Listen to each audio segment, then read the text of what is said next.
of those particular letters. So if you're starting the New Testament, you start with what? Matthew. Well, 4 Gospels: Matthew, Mark, Luke, John.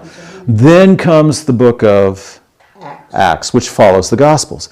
Then comes the Corinthians. The Roman Road. It's the Roman Road. So it's a teaching book. So Paul lays out in a very orderly fashion, here's how the gospel came from creation. I mean, he's laying it out for the Romans, who were very logical folks. So you go Acts, Romans, and then to the other 2 big books, which are the 1st and 2nd Corinthians, big books.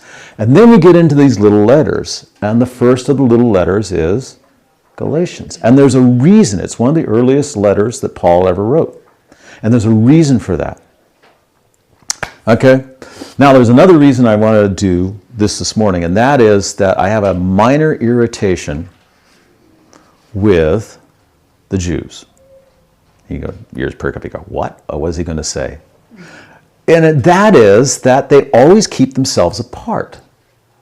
Yeah, the minute a group of people want to keep themselves apart, there's a little something inside of me anyway, I don't know about you, that says, what? I'm not good enough? I'm a Gentile.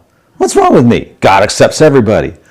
And the Jews have always made a big deal about keeping themselves apart, even today. They have the nation, a lot of pride. They do. They have a lot of pride, which one seems to lead to the other. So, is this really a God thing? Did God tell them to keep themselves apart? Why? I mean, why would God, and this kind of goes back to Jesus, imagine the whole world, 10 billion people, and God zeroes all his attention on one tiny spot in the Middle East. And it's tiny. And it's tiny. I mean, the nation Israel, most of our states of our union are bigger than Israel. Oh, yeah. Okay. Oh, yeah. So why focus all that attention and not do any place else? I mean, is Israel really reflected all the attention that's given to it? I mean, maybe we only care about Israel in America. Maybe the rest of the world doesn't really care. But the funny thing is, you go anywhere else in the rest of the world, they always know about the Jews. Yeah. So somehow, the Jews have even though they're a tiny little speck, they've made a name for themselves. They know about Jesus, they know about Jews. And so all that focused attention from God has poured all into one little tiny country. Why? Why would God go to all that trouble to select just one little country, in fact, Abraham, and then say, and really I want you to keep apart from everybody else? Okay. Most of the peoples of the world. So kind of think of The fact that they are having the most Nobel Prize winner. Yeah, a lot of medical doctors, a lot of scientists. And they allow all the Judaism, coming from all the generation. Business people and stuff like that. Is that really fair? I mean, why did God pour all that talent into one tiny little country? What's wrong with the rest of us Gentiles? So what is it with that? So there is, of all the ways that God could have dealt with the world, why didn't he just appear to everybody? God appears to China and gets things going. God appears to Russia and gets things going. God appears to Africa and South America and gets things going and a number of places.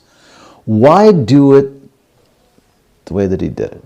No, they have no hometowns for a long time. And that they keep the tradition going by They keep the traditions going. So they have, Ian talked this morning about fidelity to the message.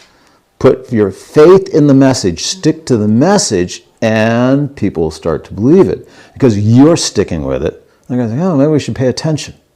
So imagine that we have the world before Abraham, and there's all these empires. Actually, I'm going to do this off to the side. The situation. Oh boy. The situation of the world, and we'll go back to about 2000 BC. Abraham was 1800. But we have this melange of empires. There's empires in Africa. China's like 5,000. But China's already got empires and family groups, and they've They're far down the line of developing society and societies getting along with each other, not getting along with philosophy. One of the oldest Certainly. developed, majorly developed Majorly developed. countries. Africa is just an area we don't know about, and yet they had major empires there as well. But they have civilization. Yeah, at least civilizations. 5,000 years. Wait, so there's 10,000 years ago. exactly. You see the Iceman, right? That they found his body was Right. frozen in the L for over 5,000 Yeah, years. 5,000 years. And he have his L and everything, you know. So much human history. Yeah. So when you look at the situation, there's people are doing stuff. What's God doing with people? Well, maybe another question is, what are people doing with gods? The situation with gods is they were a form of entertainment. But gods could be shared. Okay, so if you had a society that was more powerful, you might take on their gods. Gods are shared.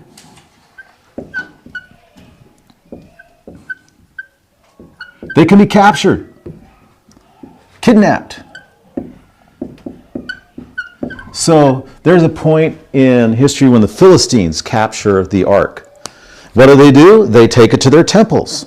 Okay? So the idea is that they acknowledge that the Hebrews, they had something going with the ark, and so we'll appropriate it, and we'll just kind of put it in our temple along with Dagon, our god. And he's one of several gods. And so And they regret it. they regret it. But that it's common at that time that when you conquer somebody, you would take their idols. Idols can be captured. Gods can be made.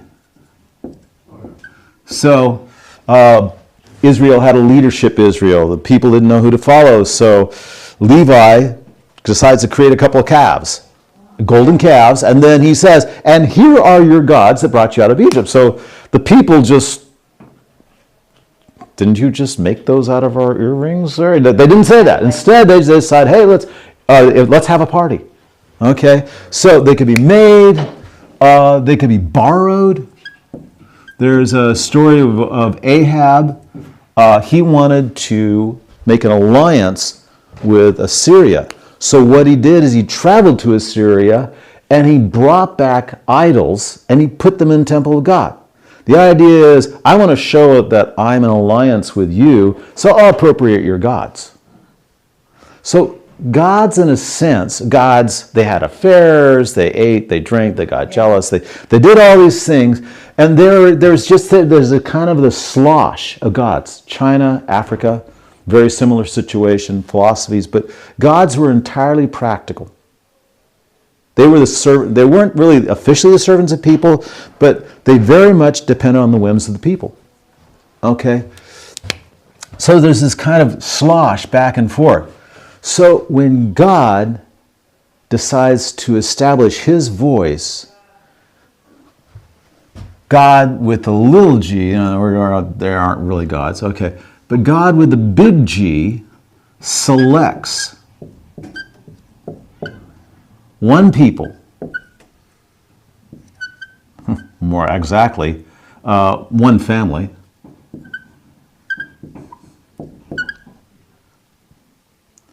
and he says, be holy. To be holy and separate. I don't want you sharing gods. I don't want you sharing wives. I don't want you sharing ceremonies. I don't want any of this cooperation. You need to be separate. Because when I want to point to what I'm doing on earth, I need to have a separate group that actually stands out from everybody else. And to this day, we have a melange of nations, and then the Jews are always kind of stuck out there like a thumb. To this day, that works. Selects one people to be holy and separate. This starts with Abraham, through Moses,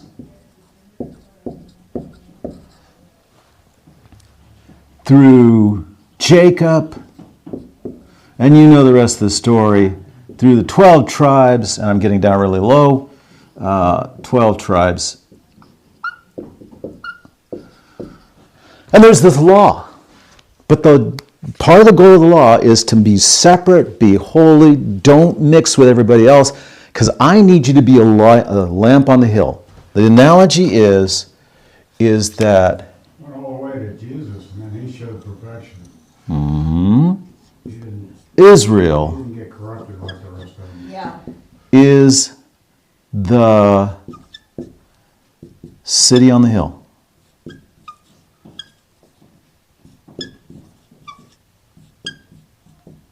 Now, I'm not going to belabor this too much more, because sometimes it wasn't exactly a badge of honor. Assyrians would come in and they'd squash Israel. I mean, they misbehaved. The Assyrians pull out. The Babylonians would come in and they'd deport a huge number of people. And then the Jews would come back. Because the Jews, in order, God realizes that people need a place to be anchored at. So he kind of establishes Israel to be this location. Nothing special about Israel. If you've been to Israel, it's a dry, rocky, hilly country. Nothing particular about it except that it's kind of an anchor point. And the purpose of this anchor point is to establish a people that is separate, sanctified. Now, as Mary correctly points out, this can make you a little proud. You can be the lowest Jew. Romans are stomping on you, Greeks are stomping on you, and yet you say, yeah, but I'm a Jew. I'm special, oh God. And sometimes with other Jews, you joke about this. Oh, good, we're select but God. And look how what it's done for us. And yet, when the Son of God comes, he comes to Israel, select people. The point is that Jesus has come to redeem the people of Israel, and the prophets set him up. So prophets set him up. He comes to Israel. He ministers to Israel. But already by the end of the Gospels, he is saying, go into all the world. Okay, Matthew 28, Matthew 24. So I think I've successfully established. So when you think about the book of Galatians, it's law versus faith. You know, you're going to get the best presentation right there. Second thing is it's Jew versus Gentile. Okay? So is Christ for the world? Well, not according to the Jews. Okay, so the Jesus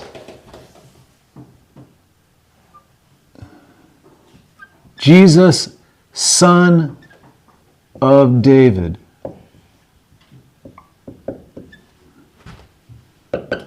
Redeemer of Israel.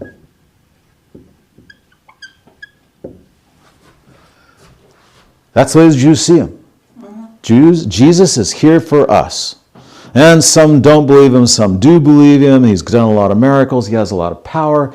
But the Jews never think of Jesus as being anything else except for them. You know, we're to be the example, and Jesus is ours. He's our Messiah. Okay. Mashiach is that Jesus, okay, our Redeemer for us. So that's the way things stand. Now, right at the end, Matthew 24:14. So you'll see this as 0.5 right here. And that is just because otherwise you're going to feel a little left out here, like I sometimes do. Like, so when Jesus was talking to the Syrophoenician woman, and he says, I've come for the nation of Israel, I kind of go, yeah, well, I'm a Gentile. Matthew 24:14. So the signs of the ends of the age. And he says in verse 14, because of the increase of wickedness, the love of most people will grow cold. He will stand firm, the end will be saved. Verse 14, and this gospel of the kingdom will be preached to the whole world as a testimony to all nations. And then the end comes. So the gospel of the kingdom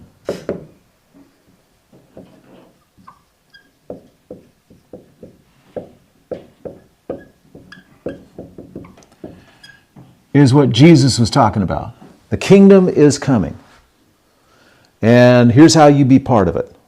But when the Jews thought of this, they knew what the kingdom was. It had already been talked about by the other prophets. It's for Jews.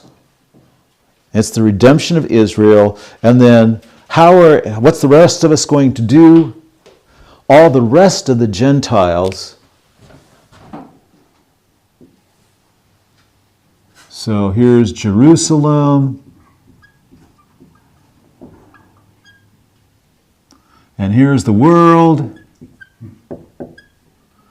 And the world is going to be coming to Jerusalem because that's where the kingdom is. And the Jews are all going to be priests, and this is the way things are set up.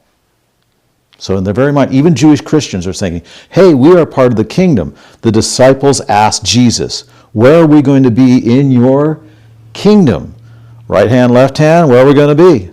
12 thrones set up to judge the nations of Israel. So very, very Israel-centered. They didn't have an idea of a kingdom being anything else incorporating the world except the world is going to come to us. Okay, so far so good. But we are part of the program. And then in Matthew 28, it mentions us, Gentiles, one more time. This verse is also there, 28, 18 through 20. And I'll just go ahead and read it to you really quick. Okay, all authority in heaven and earth has been given to me. Therefore go and make disciples of all nations, baptizing them in the name of the Father, the Son, and the Holy Spirit, teaching them to obey everything I have commanded you, and I am with you always to the end of the age. So Jesus, right there at the end, did have a worldwide focus. Okay? And the Jews who believed in him thought, oh yeah, we know just what you're talking about. So, in their view, believers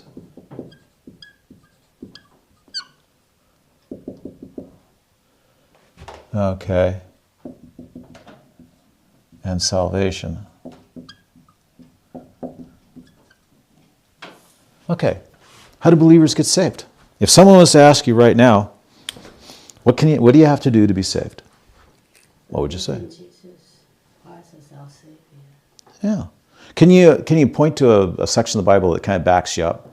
Or is it, John 3:16. John 3:16. For God so loved the world that gave his only Son that whoever believes in him will not perish, but have everlasting life. That is an excellent one. I love John 3:16. Now, Romans 10:9 is another very useful one. If you confess with your mouth Jesus Christ as Lord and believe in your heart he rose from the dead, you will be saved. Do you see anything in there about becoming a Jew first? No.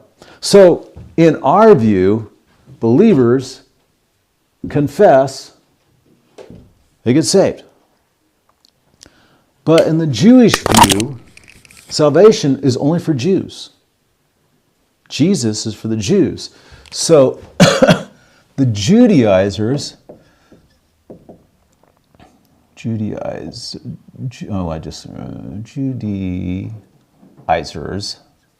I'm going to misspell this, just telling you in advance. Judaizers. Never mind. My mind is not working. Okay. So, to the Judaizers, believers become Jews. And then you get saved. So, to anybody who's already thinks they're saved, they'd say, hey, great. Well, and they love the excitement. I mean, this is a revival of Judaism. And Jews were all about that, but they said, okay, let's get this right. This is how God deals with people. He isolates them, he sanctifies them, he separates them, they become a testimony. If you want to get in on God's program, you got to become a Jew. And there is two ways to do that. You can become what is it called? A proselyte.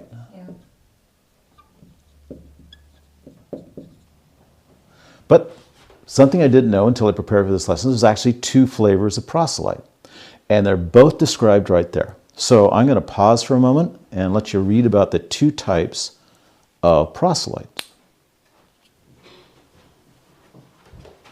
Oh, this paper in there.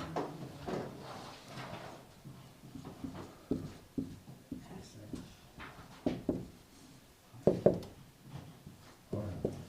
I've got glasses ready to go. What? He came without glasses? Oh no. I got. They're number 7.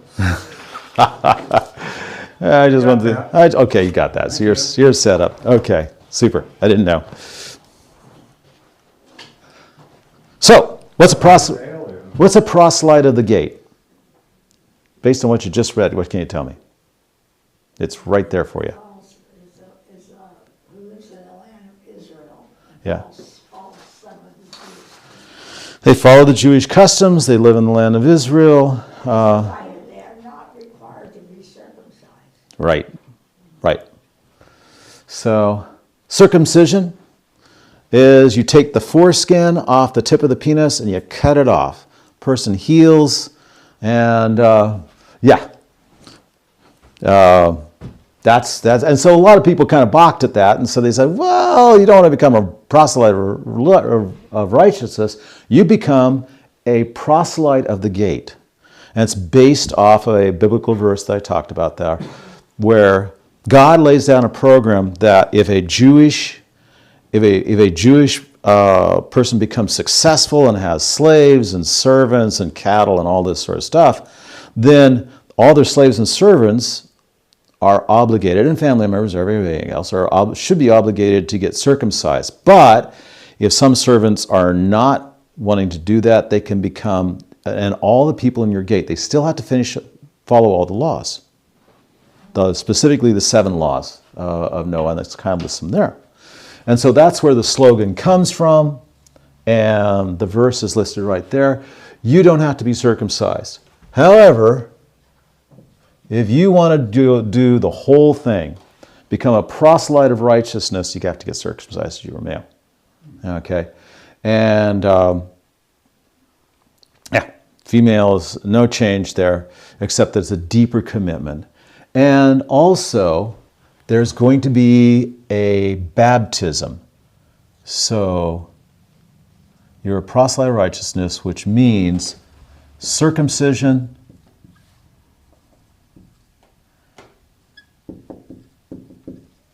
and a baptism called a mikvah. And it is a dipping.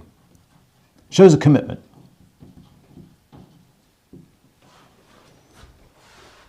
Cool. So you go through that, and now you're literally assigned a tribe. So remember, one of the commitments was that you live in the land of Israel, and then you are at that time assigned a tribe. So you're now the tribe of Benjamin or the tribe of Reuben. And so you're the full thing. So here we go.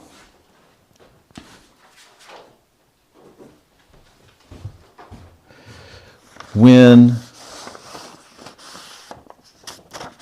Paul first becomes saved. Now, okay. There's, when we talk about the traditions of men, father, son, elders, synagogues, you got the power of tradition and teaching. And I'm going to use a physics term right here. I'm going to call it momentum.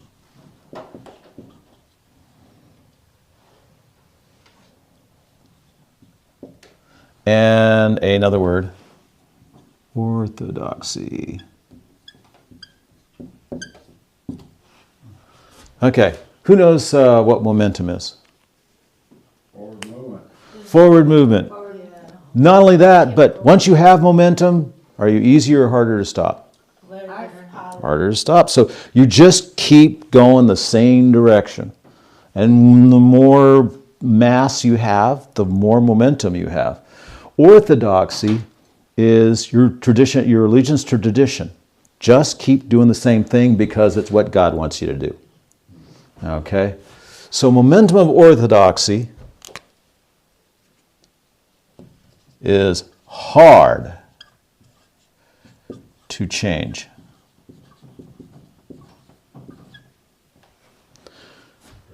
Jesus did this through parables. Hey, you need to change. And how much of Israel actually got changed by the teachings of Jesus? Not a whole lot. A lot. A number of people went to listen to him. But when it came time to collect all his disciples and stuff, there were a few hundred. A nation of tens of thousands. So most of Israel was just kind of say, man, he did some great miracles, but now he's dead. Okay? So they went right back to being Jews. To change the nation of Israel, God had to do some really extreme things. And so God used revelations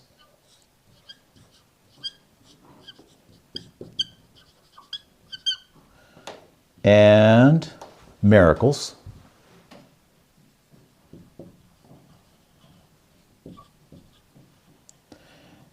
and signs.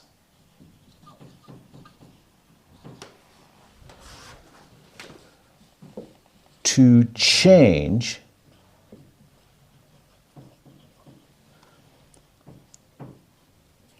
the thinking of Jews.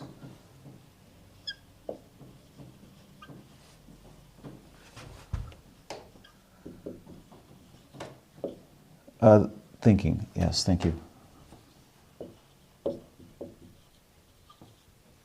Okay. So, who did he reveal himself to? I mean, said, hey, here I am, this is what I want you to do. Who? Saul. Okay, that's one person. Did God also reveal himself especially to Peter with a vision?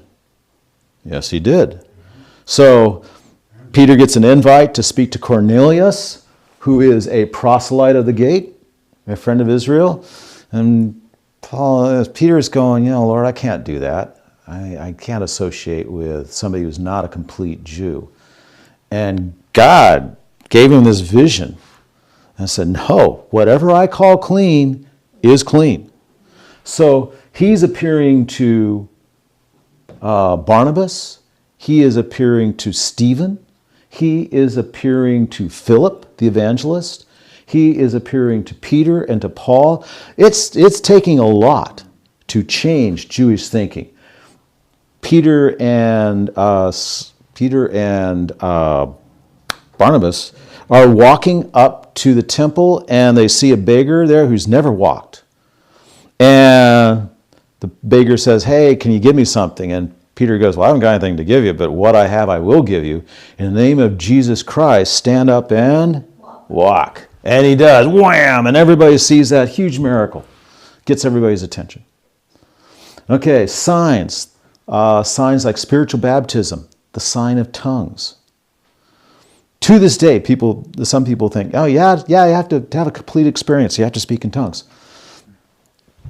It's an attention-getting device. It doesn't improve your worship. It's to get attention. And that's the way God used it. Because the Jews had a lot of momentum. Chug, chug, chug, chug, chug. This is, I would call this the gospel of the kingdom.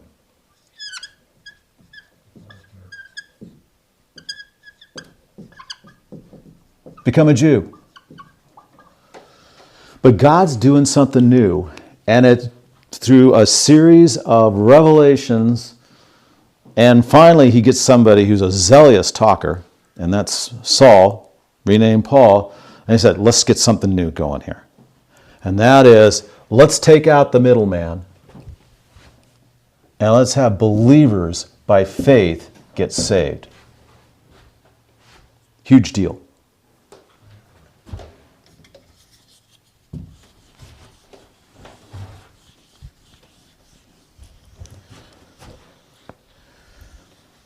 The first book that lays this out is really Acts.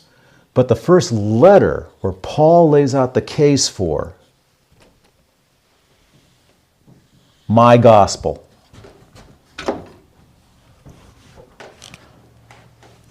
So, and other people call it Paul's gospel. And that is believers by faith get saved.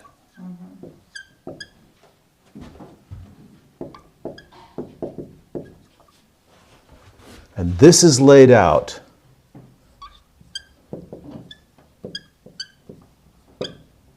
in Galatians.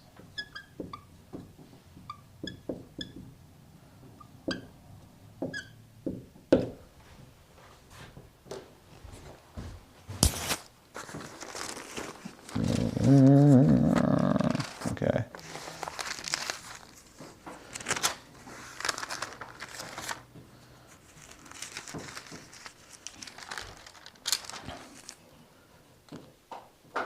Now, questions so far?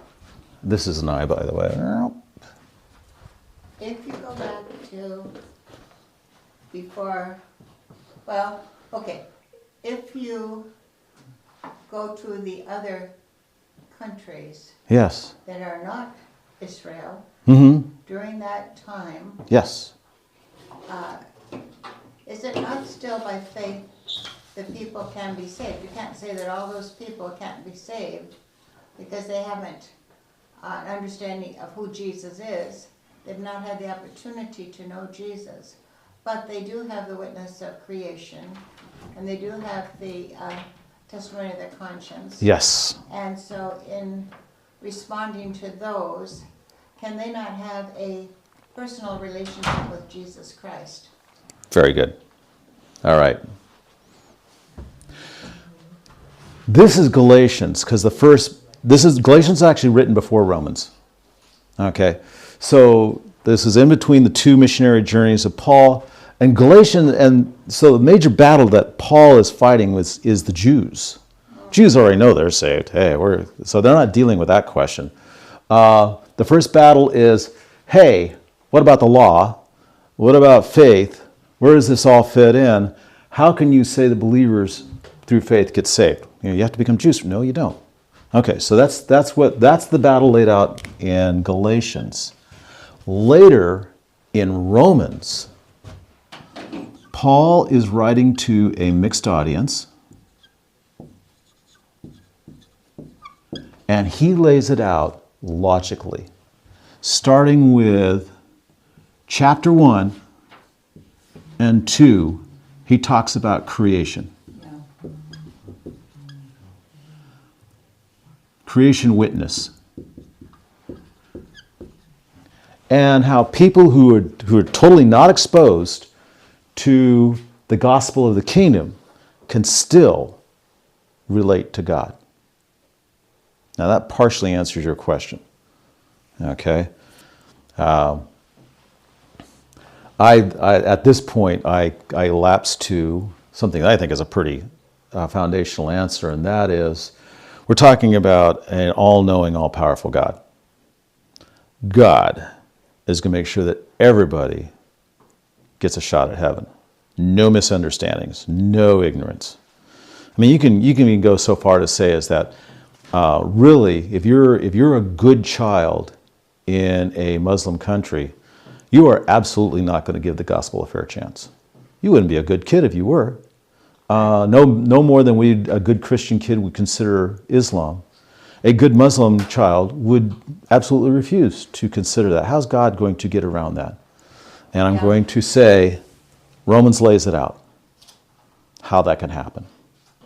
Everybody gets a shot.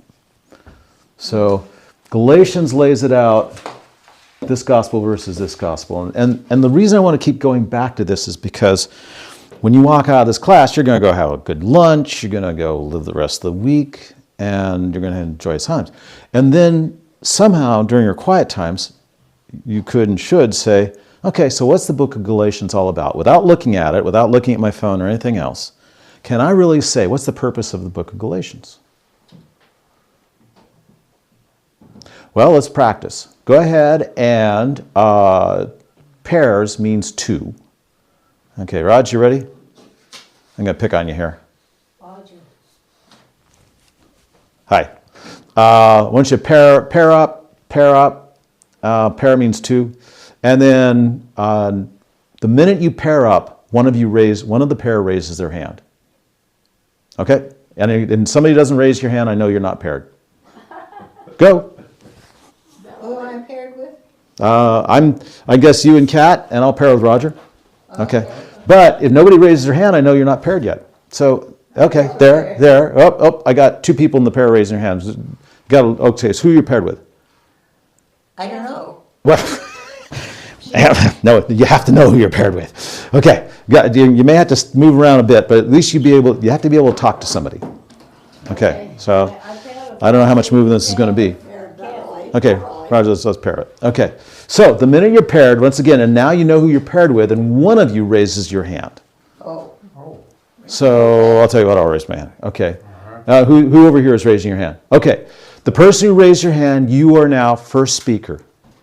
I want you to take, and I'll time you, I want you to take a full 30 seconds and tell them everything about the purpose of the book of Galatians. Everything you can remember, everything you think about. You have to keep talking for a full 30 seconds. Go. Okay. Book of Galatians is about faith versus the law. It talks about the law and how the law is a tutor. And then it also talks about these two gospels. And it's written against Judaizers. Because Judaizers believe that you have to be a Jew first, and then you get saved. And you have to be circumcised. So Paul was writing against this to make sure that people didn't have to become saved first, but faith. He's very big on this. Faith allows you to be saved. You don't have to become a Jew first. 5, 4, 3, 2, 1. Stop. Okay, stop. Nope, you must stop. Okay. Now, number 2, the person who did not raise your hand, it's your turn. You just keep chattering for a full 30 seconds, pause for a breath, and you have to keep talking. Everything you know about Galatians, go. Didn't the Jews claim that Paul made up his gospel?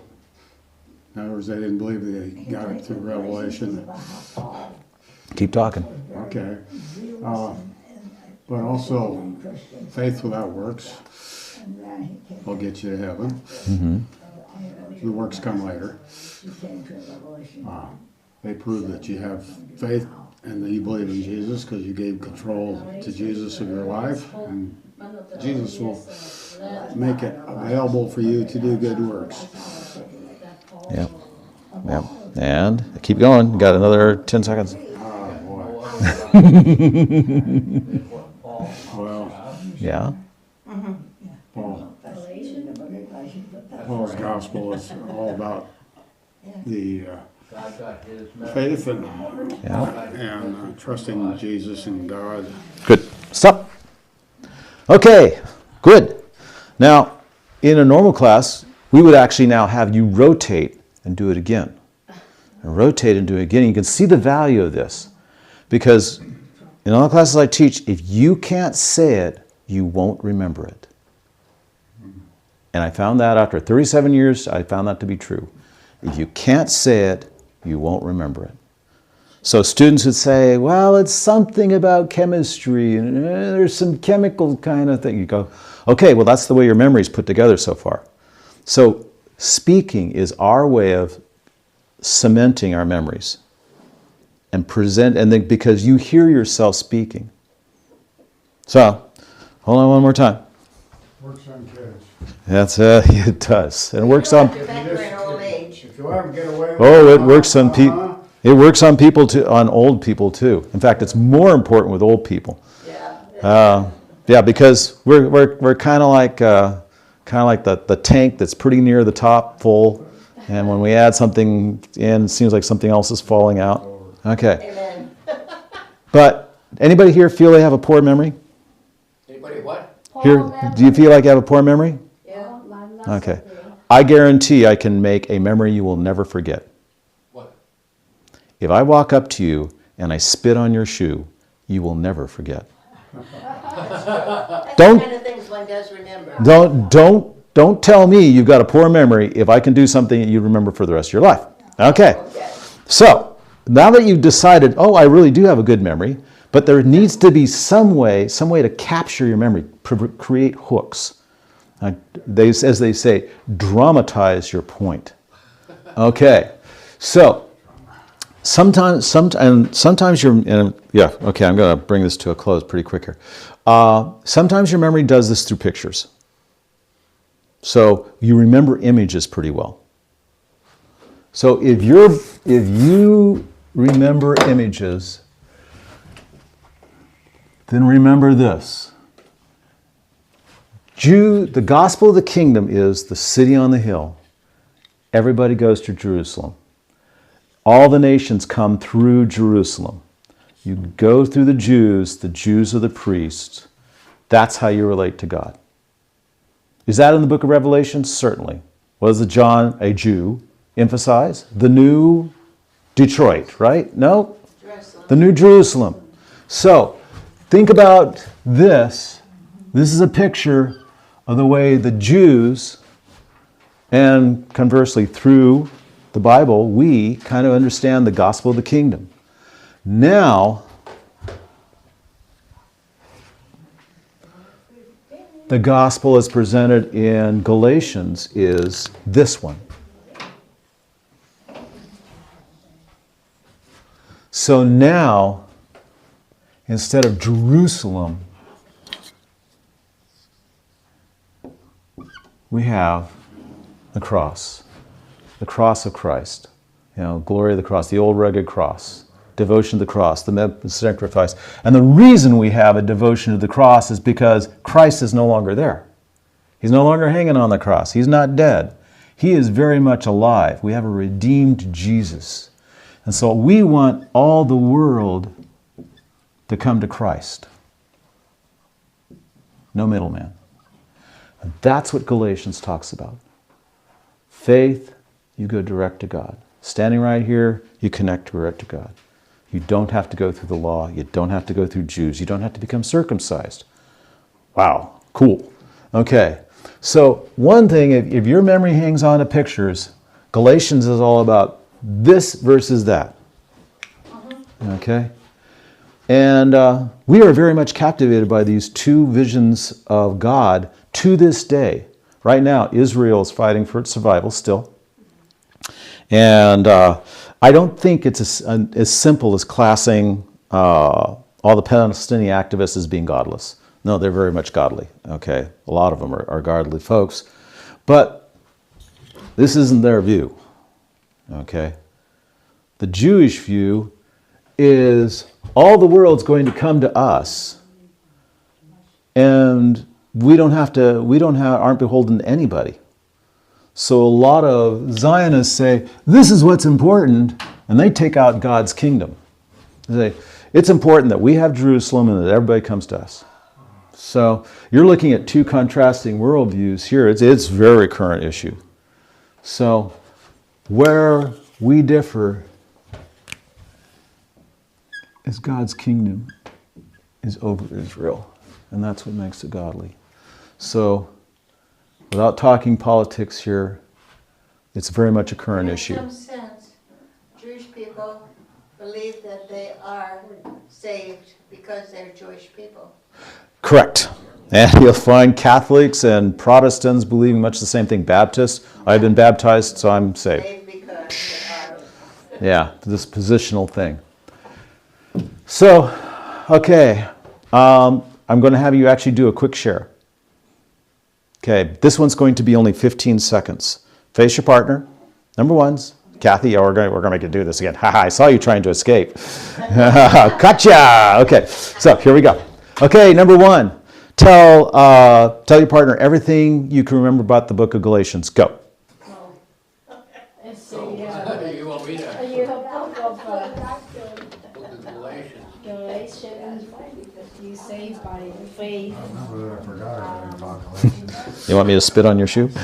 I only remember things from way back when I keep repeating. Yeah. I don't repeat the memory, then it fades out. Exactly. So, if I said the book of Galatians, I've read the Bible about 5 times already. there you go, and it helps. I mean, you do I always find new things that are revelation. You do. Okay, stop. If you haven't already switched, switch. Second person gets a chance to talk. Keep talking. So 2 mountains. One where Jerusalem is at the top, and that's you become a Jew, and that's how you get to God. And then there is Paul's gospel, which is where you go through Christ in faith, and you get to God direct. You don't have to become a Jew. And so that's what the book of Galatians talks about, is going by faith direct to God, or you have to become a Jew and obey the law. So there are two gospels. That's wrong. That's the book of Galatians. Okay. Faith is you believe it. Okay, we're on our way. Oh, you think you get to get lunch now? I guess for good behavior, we should let you do it.